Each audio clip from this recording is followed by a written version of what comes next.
Қазақстанның Алматы шәһәре урамнарын чуалышлар билеп алды. Илнең башка шәһәрләрендә дә протест чаралары уза. Настоящее время һәм Азатлыкның Казак редакциясе хәбәрчеләре Алматының үзәк мәйданында протест белдерүчеләр белән полиция арасындагы бәрелешләргә шаһит булды. Анда машиналарыннан номерлары алынган цивил киемдәге кешеләр дә катнашты. Сейчас до сих пор в городе слышны взрывы светошумовых гранат, слышны автоматные очереди. То есть полицейские работают в усиленном режиме. Как ты уже отметил, здание акимата сейчас во власти протестующих, оно горит. И я отмечу, что это здание акимата, оно относится к памятникам республиканского значения.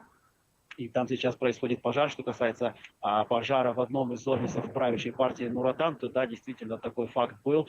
Также комендатура города отмечает, что пострадали несколько объектов здравоохранения.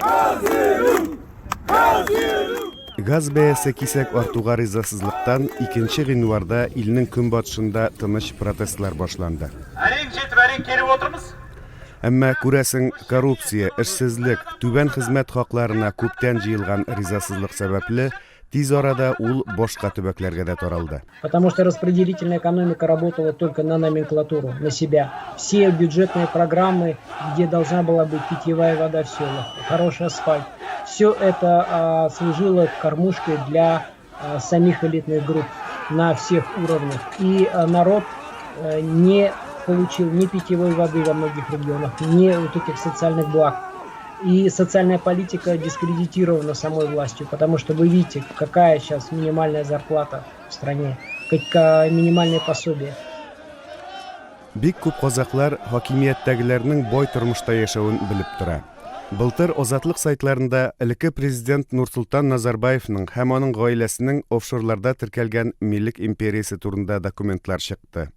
Назарбаев 2019 елда президент вазифасын Касым-Жомарт Токаевка тапшырса да, хакимият артында ул тора. Токаев 4 гыйнвар кичендә телевидение аша ил халкына мөрәҗәгать итте. Призывы атаковать служебные помещения гражданских и военных ведомств являются абсолютно незаконными. Это преступление, за которым может последовать наказание. Власть не падет. Протестлар Актау, Жаңаүзен, Жайык шәһәрләрендә дә уза. Аларда берничә дистә кеше кулга алынды. Илнең берничә урынында хәрбиләрнең яки полициянең протестчылар ягына күчүе хәбәр ителә. Интернет һәм төрле мессенджерлар эшләми башлады. Президент Касым-Жомарт Токаев хөкүмәтне вазифасыннан бушатты һәм гадәттән тыш хәл тәртибе кертте.